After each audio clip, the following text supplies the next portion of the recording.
아니면 잘 몰라서 방법을 이렇게 써야 되는데 적절하지 못해서 그래서 못했을 뿐이지 단 한 명도 아이를 망가뜨리고 싶은 부모는 없을 거라는 거죠.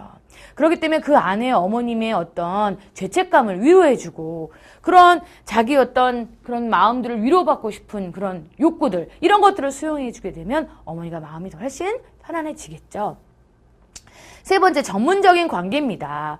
상호 깊은 신뢰를 형성하는 거예요. 그렇죠? 신뢰 형성하는 거 아주 중요합니다, 여러분. 그 신뢰를 가지려면 일관성 있게 꾸준하게 가져야 되죠. 왔다 갔다 하게 되면 신뢰를 갖지 못하는 거죠.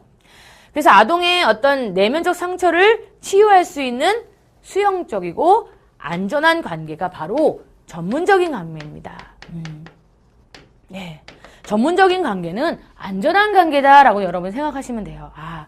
그래서 그 안에서 나의 상처를 얘기할 수 있도록 그리고 그 안에서 자기의 어떤 감정을 표현해도 안전한 곳이다라는 거를 아동이 알아야 된다라는 거죠. 그래서 아동 내면 문제를 해결하고 표현할 수 있는 심리적 환경이 되는 거예요. 이 전문적인 관계가요. 그래서 아동 스스로 성장할 수 있는 기초적인 토대를 마련하는데 상당히 중요한 역할을 하게 됩니다. 그래서 이 전문적인 역할은요, 이제 나중에 또 이제 상담하면서 이제 신뢰로운 관계 형성, 라포 형성 이러면서 이제 말이 더 나올 거예요, 여러분. 그래서 그런 내용들이 나오게 되는데 뒷부분에서죠. 그러면 이제 제가 그 부분에 대해서는 나중에 자세하게 설명해 드리겠습니다. 이거는 아마 아동 상담 과정에서 아마 나올 것 같아요. 네. 자, 필수 요소는요, 상담자의 전문성과 성숙한 인간성이라는 거죠.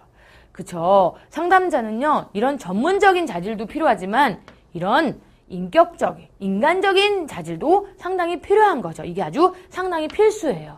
이런 부분이 안 돼 있으면 상담을 할 수 없는 거죠. 수용, 지지, 공감을 통한 안정되고 일관적인 자세가 상당히 필요하고요. 아동 발달을 촉진하고 마음의 상처를 치유하는 상담자의 노력이 상당히 요구됩니다. 이런 것이 바로 전문적인 관계 요소 중에 하나인 거죠. 자, 네 번째 요소, 언어입니다. 아동과 상담자가 관계를 맺기 위해서는 언어라는 매개체가 필요해요. 그래서 아동의 어떤 안전한 언어적 매체는요, 놀이, 미술, 모래, 율동 등이 포함됩니다. 아동은요, 일어나자마자 놀잖아요. 그림 그리잖아요. 그쵸? 아동에게 꼭 필수적인, 꼭 생활에서 없어서는 안 될 것들이 아동 상담의 어떤 매체가 되는 거예요. 이제 이러한 것들이 다 언어가 된다라는 거예요. 아동 같은 경우는 언어 발달이 미숙하다 보니까요, 자신을 제대로 표현하는 게 어렵습니다. 그러다 보니까 어떤 언어를 대체할 수 있는 매체가 필요한데 그것이 놀이고 그것이 미술이고 그것이 바로 모래일 수가 있는 거죠. 율동일 수도 있고요. 그래서 아동이 표현하는 언어적 매체는요, 은유와 상징들이 포함이 돼서 집중과 이해가 필요한 거죠. 그래서 아이 자체가 놀이를 하면서요, 어떤 그 자신의 감정을 표현하는 놀이를 하게 되는 거예요. 뭐 예를 들면은요, 뭐 아이가 뭐 엄마와의 관계가 사랑받고 싶은 욕구가 상당히 크단 말이에요. 근데 관계가 좋지 않아요. 근데 엄마한테 사랑을 받고 싶어요. 그런 아이들은요, 상담실에 와서, 특히 놀이치료실 안에서는 먹을 거 있잖아요, 여러분. 그거를 텐트 안에다가 마구마구 넣어서 막 그 안에 자기가 품뻑 빠져서 맛있어, 여기 너무 행복한 집이야 라면서 아이가 이렇게 은유와 상징들의 놀이를 하는 거예요. 그러면 상담자는요, 집중과 이 아이가 왜 이 놀이를 하게 되는지를 살펴보게 되는 거죠.